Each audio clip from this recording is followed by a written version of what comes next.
Well, we've got one of our favorite guests, Gerald Celente, beginning of the year, and we want to know what kind of trends he sees with his Trends Journal. Gerald, how you doing? I'm great. Thanks for having me on, David. What'd you think about that coronation yesterday? Well, that's what it was. It was nobility. What a disgrace that this is going on in the United States. You know, my motto, by the way, is taught to me by my dear father, may his soul rest in peace. Anytime I'd be shooting my mouth off, he'd look at me and he'd say in Italian, Papagallo, parrot, think for yourself. Stop repeating what everybody else is saying. Right. So what I have to say is only the way I see it. I'm not telling people what to believe. But what I saw was disgusting to me.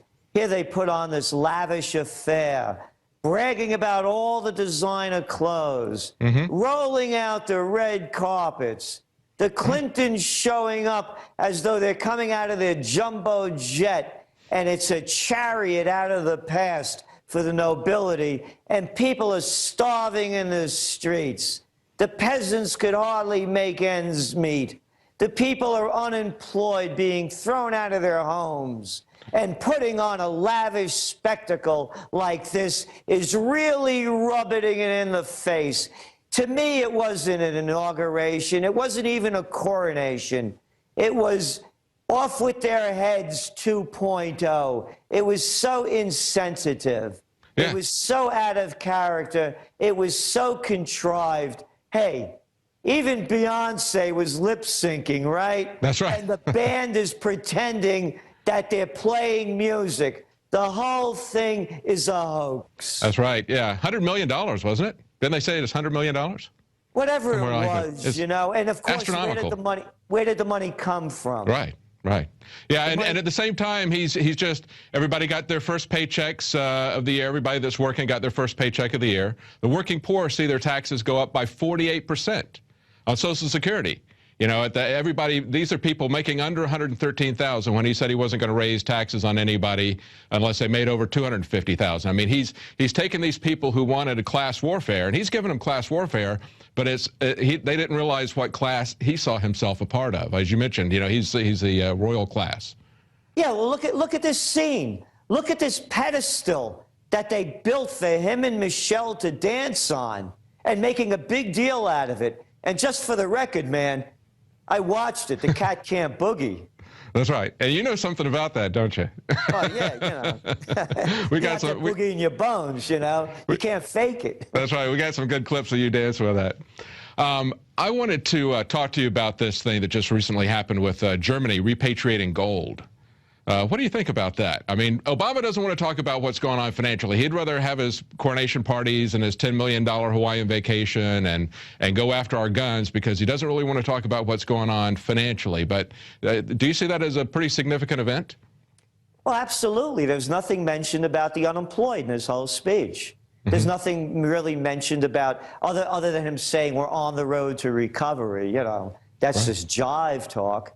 Right. So there's really nothing of substance. And when you look what happened, David, with what's going on in Germany, there's a lot to this story.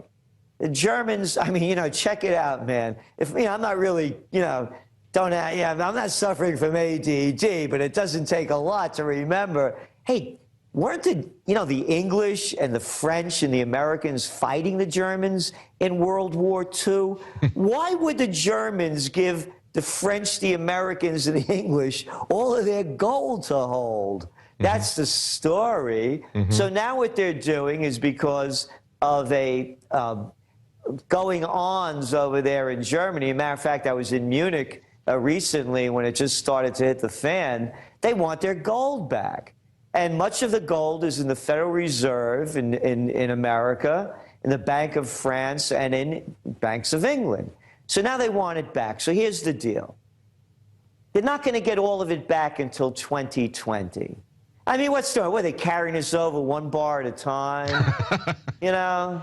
I mean, what's the big deal here? Right. And then the other issue is, when you really look at the numbers, it's about 122 billion euros worth of gold. Guess what? That's chump change. In a German economy and a global economy whose currencies are ostensibly have something behind them other than hot air. So the fact, as I believe it, is that number one, the gold isn't there.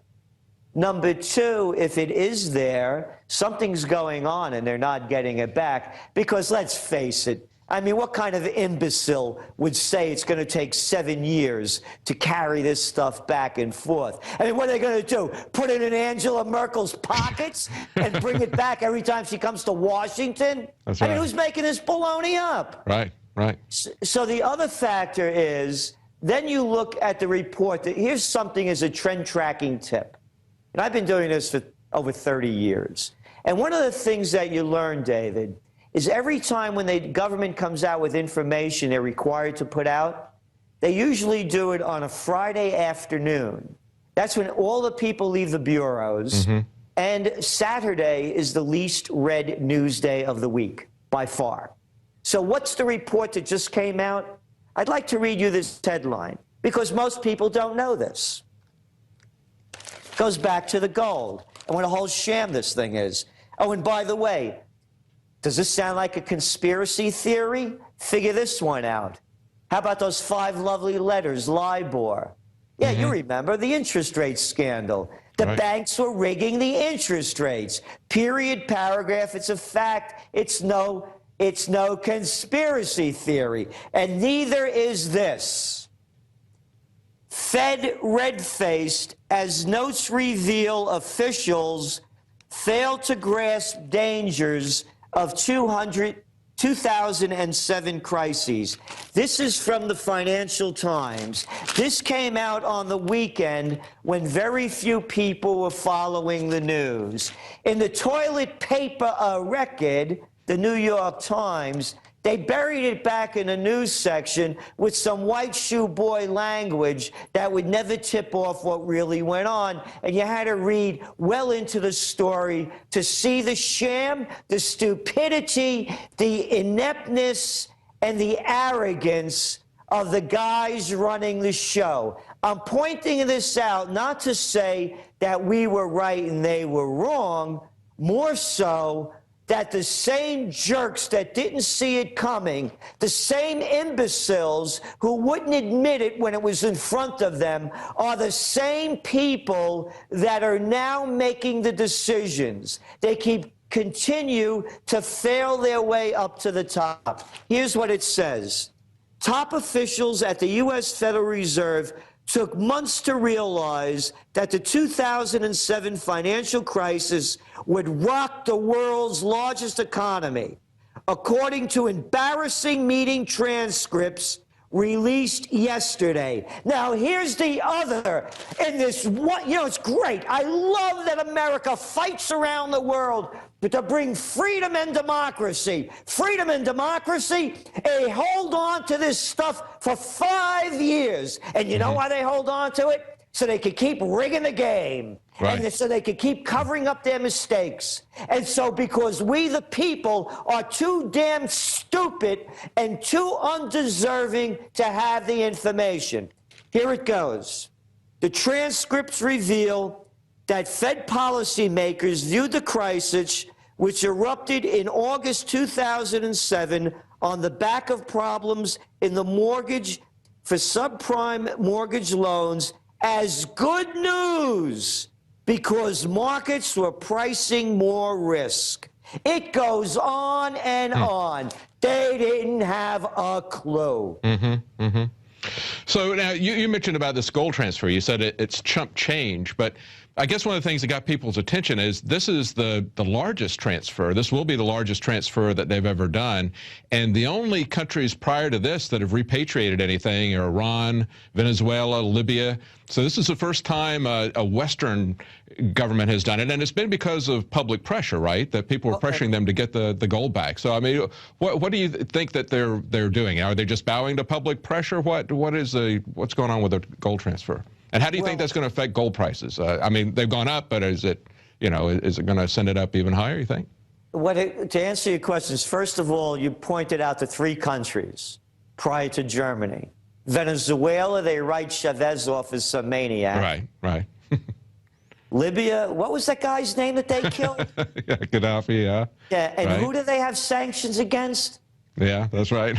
Iran? Right. Yeah, exactly. You get it? Right. Yeah, this is only a show. Because here, read the news. They're debasing the currencies worldwide. As they debase the currencies, the only thing that's going to be worth anything are objects of value, whether they're diamonds, whether they're silver or platinum, nickel, silver, any gold, of course, that has value. Again, look at the news. The new Prime Minister of Japan, Abe, first thing he's doing is he's pressuring the Bank of Japan to print more worthless money. Listen to the words of Mervyn King, the outgoing head of the Bank of England. There's a currency war. That's what he said. Abe said the same thing. So too has Guido Montega, the finance minister of Brazil. Pick up today's Financial Times. Read about how the Europeans are now unloading on the Japanese for the currency war. It's something we've seen this story before. It's the panic of '08, depression, currency wars, trade wars, world war. The crash of '29, the Great Depression, currency wars, world war, trade wars, world war. Right. You listen, you go back, read history. You see what was going on in Japan. They flooded the market with cheap money under their prime minister and their finance guy. As a matter of fact, the army ended up assassinating him because he wouldn't keep dumping more money into the military. You go back to the 1930s, the trade wars were going on. They're heating up now. The reason it's a big deal about Germany repatriating their gold is because it shows that that is the only thing of value in this whole Ponzi scheme. Exactly, exactly. And we've seen it shoot up a little bit, but it's still well under $1,700 an ounce, I think, right? Isn't it? Again, I believe, and this is, yes, it's a little under, I believe the game is rigged. Every day, virtually, you pick up the papers, listen to the news, read about the insider trading scandals. I mentioned the LIBOR. You can't get bigger than rigging the LIBOR. Right.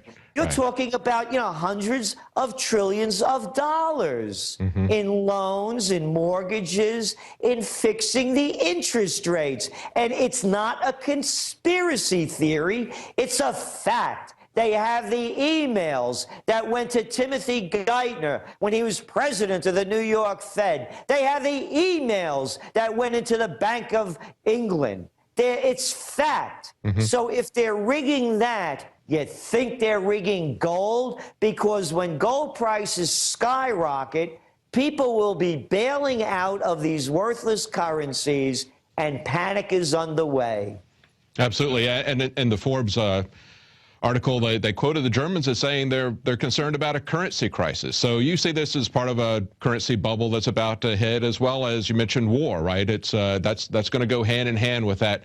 That's one of your top trends coming up in Trends Journal, isn't it? Is war? Yeah, unfortunately, and it's going on. I mean, and you've got four steps to getting peace that you've got in there. Tell us a little bit about that. The 4 steps to peace? Yeah. Well, the 4 steps to peace are very easy. You hear these little chicken hawks over there.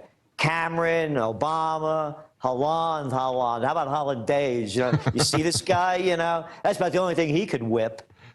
So all of these people that want to take out somebody, I hear them. Assad has to go. Ahmadinejad has to go. All right, take him out. Look, if you call him out, you take him out. You pick a fight, fight the fight.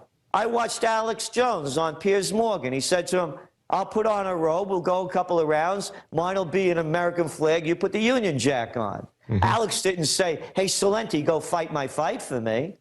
Right. So why are these guys who have these big mouths and no cojones start fights and then send other people to go do their dirty work. So let's go back to the good old days. Alexander the Great, William the Conqueror. Hey, how about George Washington, Napoleon? The guys started the fight, they fought the fight. So what I suggest, rule number one, Gerald Celente's first rule of war. What we do is we rent out the Arena di Verona, the splendidly restored Roman amphitheater, and we put on a pay-per-view world leader takedown, fight to the finish. I'd pay to see serious. that. Yeah. Yeah, look, they did it before. Keep us out of your psycho trip. Mm-hmm. Rule number two, if you're for the war, you fight the war. And if you're too infirm or for whatever reason you can't fight the war, you pay for the war. You want the war, you send your kids, send your wife, send yourself, send your money. Keep me out of your psycho trip. Rule number three, the golden rule. Look what just happened over there in Mali. All of a sudden, the French decide they're going to invade. The people in Mali said, hey, you invaded, there's going to be payback. Read the Christian Science Monitor the day after France struck. Those were the words. There's going to be payback. There was payback. And as we say in the Bronx, payback's a bitch. So now they paid back with the Algerian crisis. They said it. This is payback. So what do they say now? Oh, these terrorists, these crazy people. No, the golden rule. Do unto others as you would have them do unto you. Don't call them names. Call it getting even. Rule number four. Rule number four is let the people vote. You want to go to war? I remember that wonderful humanitarian mission by Obama. Cat hits the stage saying we're going to launch a humanitarian mission. And what does he do? Boop, he's on the plane to Rio with his wife, his mother-in-law, and his kids. I saw it with Bush. We got to take out Saddam Hussein. He has weapons of mass destruction. And a gang of 535 flunkies, politicians, congressmen, senators that are only in power because they get money from special interests and serve the powerful, voting for us to decide whether you, me, or anybody else should go to war. The burden of the war falls on the people's shoulders. If you want to go to war, let the people vote. I don't need somebody to vote for me to tell me what I should do. These are not representatives of me. They only represent the people with the most power, the most money, and the most interests. Those are my four rules of peace. That's right. They've even moved away from the 535. They've moved back to, you saw Panetta telling Jeff Sessions, we don't need your authority to go to war. We're just going to, we might tell you what we're going to do, but we're going to talk to the United Nations. We're going to talk to NATO, and then we're going to make that decision, and we might inform Congress what we're going to do. I mean, they've moved us dramatically in the other direction, haven't they? Yeah, and they're a bunch of losers. That's the other thing. Hey, they did a great job in Vietnam, didn't they? Oh, yeah. Hey, more firepower. We only killed 3 million and destroyed the country with Agent Orange. If only you would have let us loose more. And we only killed 60,000 of our troops, wounded a couple of 100,000 more, and a couple of 100,000 more for life. I got a better one. Let's go into Afghanistan. Yeah, yeah, Alexander the Great couldn't pull it off. The English couldn't do it. The Russians couldn't do it, but we'll do it. Hey, remember that guy? What was his name? Stanley McChrystal Meth. What was it? Now he's teaching leadership at Yale or something. Right. Can you imagine what a BS course? Imagine spending money to hear this guy shoot his mouth off leadership. Remember his impressive progress? Remember that other guy, Petraeus? You remember him? Oh, yeah. The guy that got caught with some chick? You don't remember him? He was a general over there with the impressive progress in Afghanistan. Oh, how about Iraq? Yeah, weapons of mass destruction, ties to Al-Qaeda. Look at the beauty of that one. $1 trillion down the drain, 5,000 of our people dead, suicide rates among the troops going off the charts. One more. We only killed 1 million people. Yeah. So they're losers. Yeah, And listen to this loser talk. This is Cameron, that little weenie over there, right. that little Eton Oxford boy. This guy, you know what he does? He plays against a tennis machine. That's his biggest fight. The UK Prime Minister, right. Yeah. This is a global threat. It will require, talking about Mali, a global response. It will require a response that is about years, even decades, rather than months. Now, here's the best part. Quote, it requires a response that is patient and painstaking, that is tough, but also intelligent, but above all, has an absolutely iron resolve, and that is what we will deliver over these coming years. I love that English limey lingo. Iron resolve. I got a piece of iron resolve for you. Painstaking, intelligent. They're not talking about you. How could that little country... How could that little country be a global threat? Most people can't even find it on the map, just like they couldn't find the Gulf of Tonkin on the map when they used that as a tool. I think one of the most powerful movies I've seen lately was The Fog of War. I don't know if you saw that or not, where it was an extended interview with McNamara, and he was talking about how Gulf of Tonkin was a false flag event. And then he talked about how years and years after the war, he went back and met with Vietnamese leaders.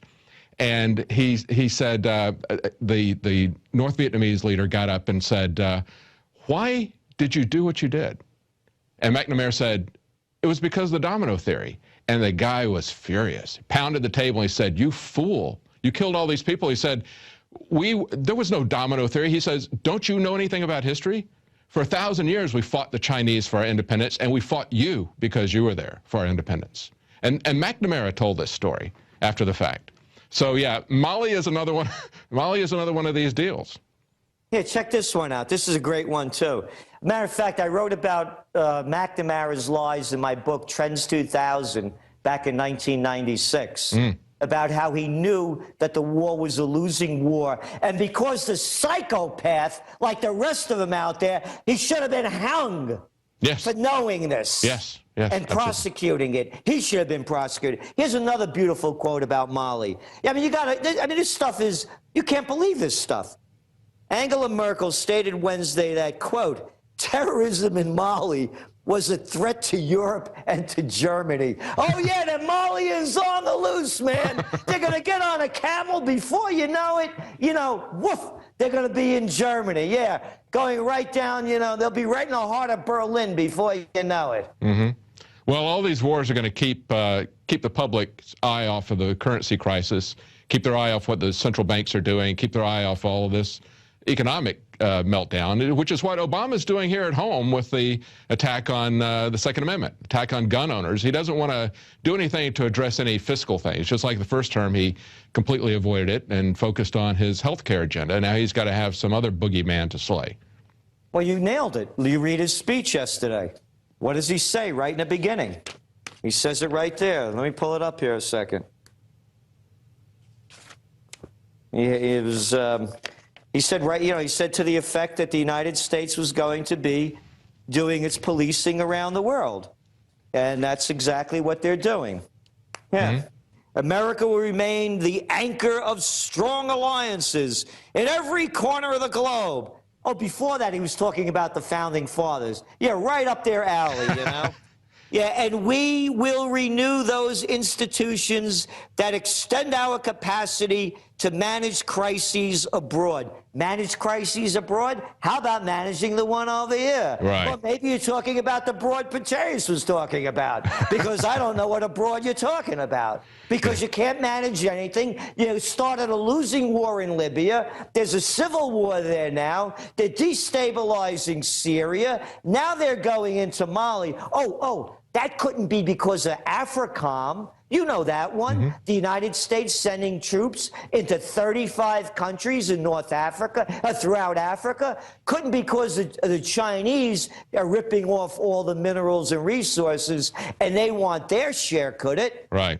So when you read the language of Obama's inauguration speech, it's right here in black and white, and he says that for no one has a greater stake in a peaceful world than the most powerful nation. Colonialism, imperialism, yes. Stay out of their business. Absolutely.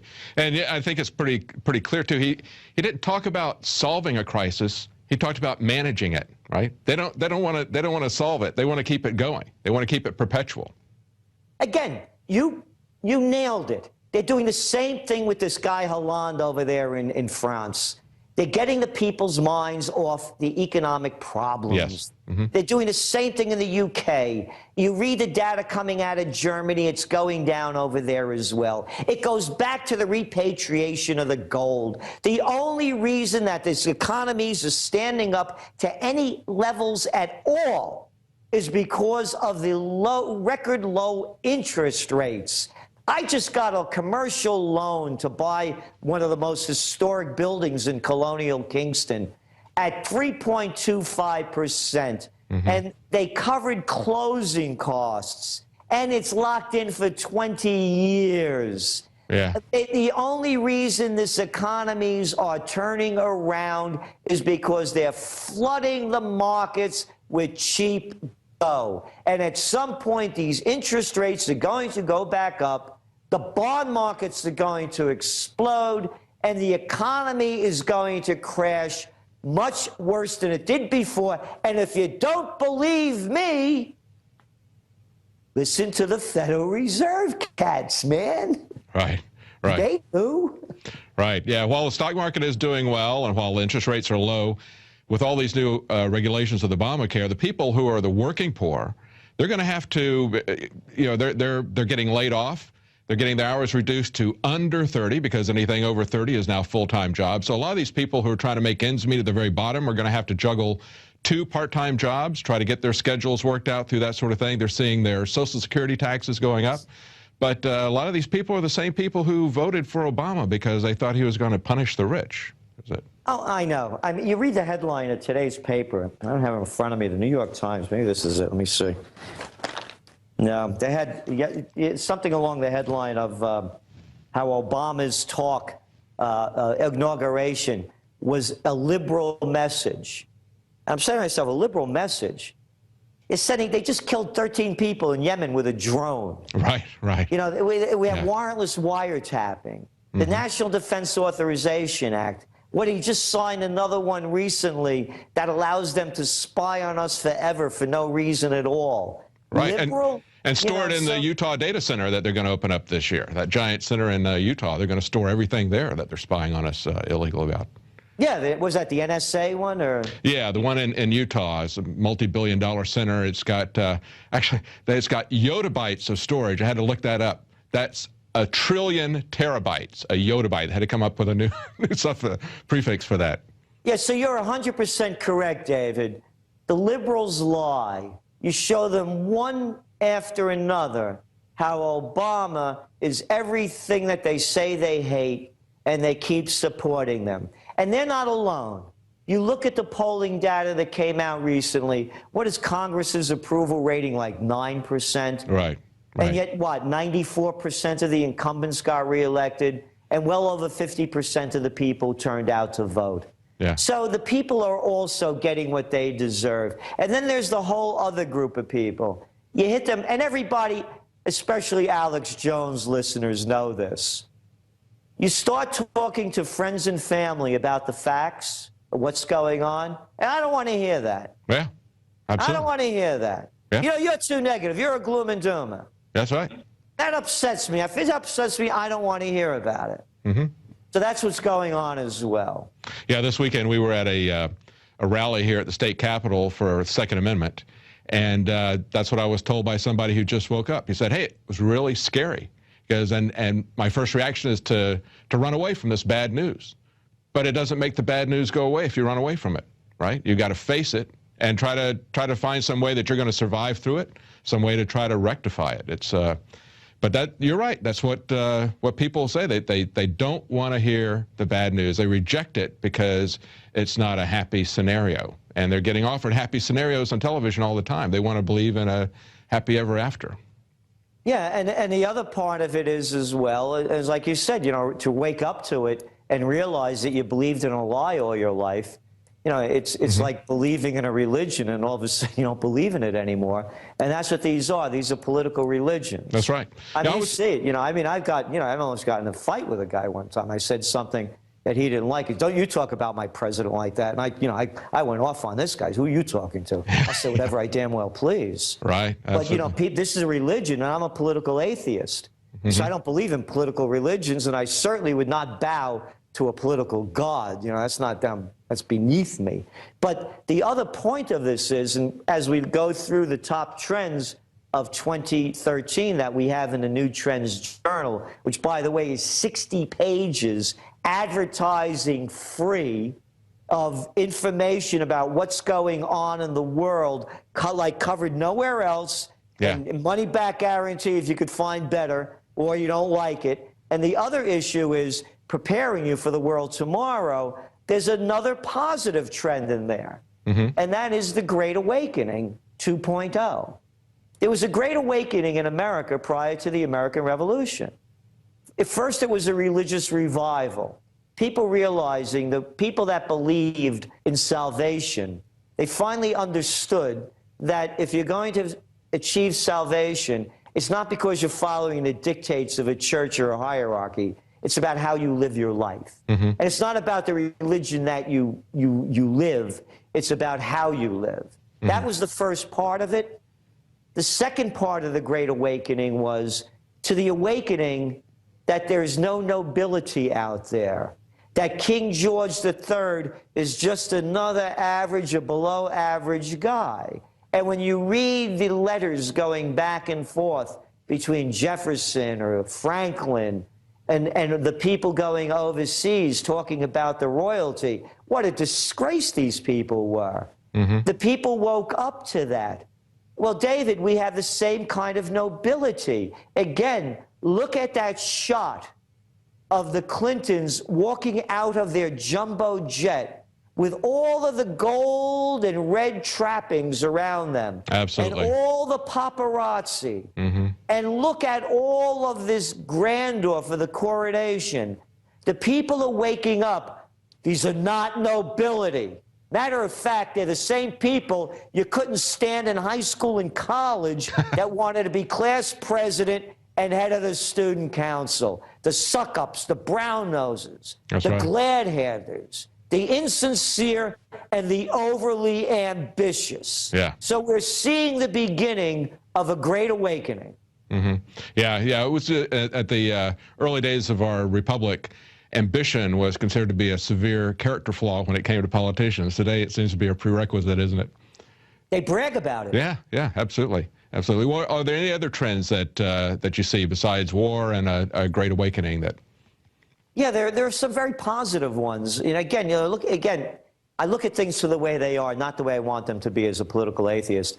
You look at how young people, you go back to Christmas sales, tablets are outselling toys for kids. Little kids are growing up now, and they're infants, and they're playing with this stuff, right? Their brains are being wired differently, you know, figuratively, of course. I actually saw let me just interject here. I actually saw a YouTube video where they handed a little 2-year-old kid a book, and the 2-year-old kid is trying to do these pinch and zoom gestures, you know, from the iPad on the book. It was kind of funny, but you're talking about people having their brains wired differently. That just shows, you know, this is obviously the first time this young child had their hands on a book. You know, they've grown up totally in this virtual world. Exactly. So now the education system has to adjust to it. Our education system is a total failure. I say that with true confidence, in the sense that by their deeds you shall know them. We spend more on education than virtually any other nation in the OECD, Organization of Economic Cooperation and Development System. Yet, look at the failure of this nation. If our education system worked, do you think we'd be in the trouble we're in? So the system is designed for the industrial age. A new system is being born. And it hasn't been developed yet. I'm mentioning this, and we talk more about it in the Trends Journal, because the people that are looking for opportunities in the future to find professions and investment opportunities, start looking at new millennium education, because a whole new learning system is going to take place. This thing is going to change radically.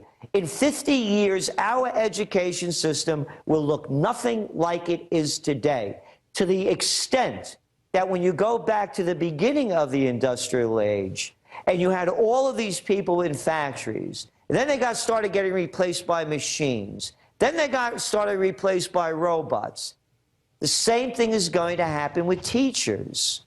You're not going to need all these teachers. The whole system is going to change. So this is a huge trend. We're one of the few people, I don't know of anyone. Actually, I wrote about interactive view, again, back in Trends 2000, in 1996, when, you know, the computer age really didn't begin until around 92, 94.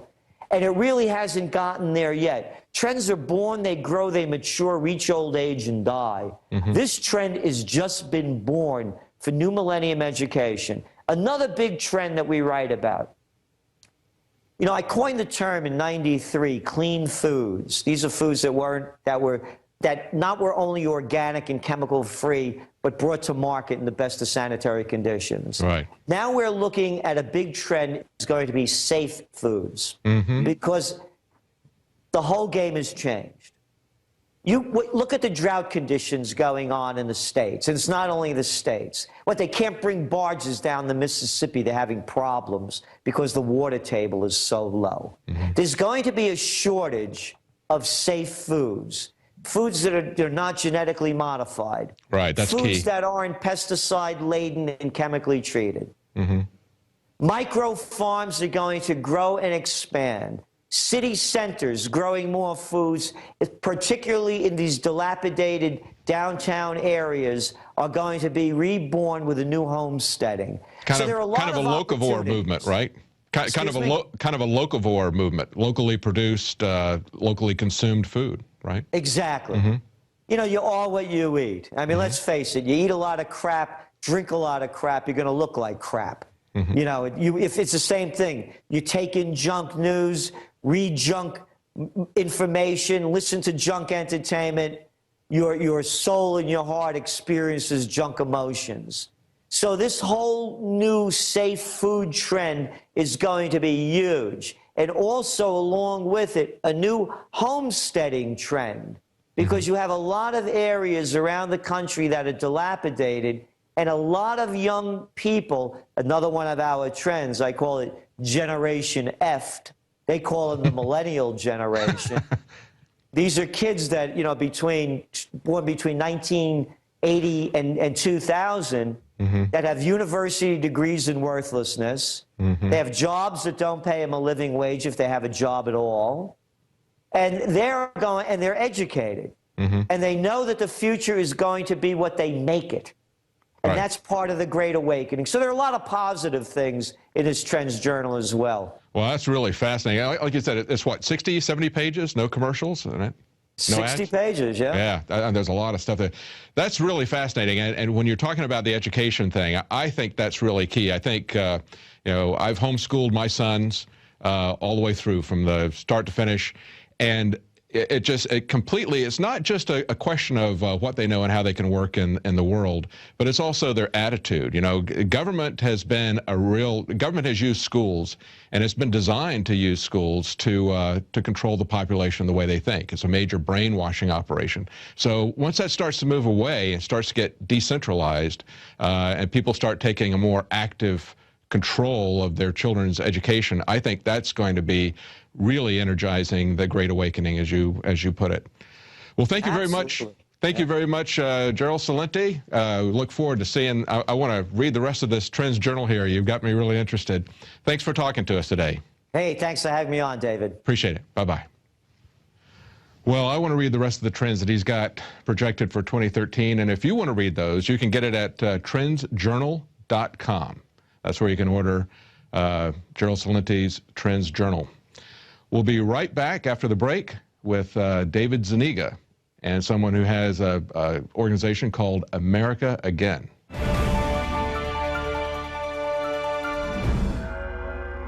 While we fight to retain our liberty, while we fight to expose globalism, we have to realize we're talking about a very powerful combination of power. Renowned author and expert Joel Celente breaks down the globalist plan to shut down America and stage a new world war. In one day, America will go from day to night. And if you haven't prepared in advance, there's not enough time to prepare in 24 hours, even if you saw it that early. Coming to the Infowars in November is our new documentary film presentation. Strategic relocation is a systematic way to think strategically in the future about how do I safeguard. Joel Celente, Strategic Relocation. The freeways are going to be crowded, they're going to run out of gasoline, they're going to run out of food, and then they're going to start to go north and south of those freeways. Joel Celente is renowned as one of the world's foremost experts in strategic relocation and the securing of your home. We talk about natural disasters, the health environment, we talk about pollution, the water quality. My personal experience about being in every one of these states. Government is digging in for the organized, incremental collapse of society and world war. The U.S. isn't building huge underground bases and bunkers because of some terrorist threat. They know that a massive nuclear attack is coming. They want that attack to come. Most people won't even be ready and won't be able to get out of town when any of these nuclear weapons fall, because there'll be absolute panic. There is no preparedness without strategy. What I tell people is that you do have time. Prepare wisely in advance. This Christmas, give the gift of preparedness. Strategic Relocation, the film, with Joel Celente and Alex Jones.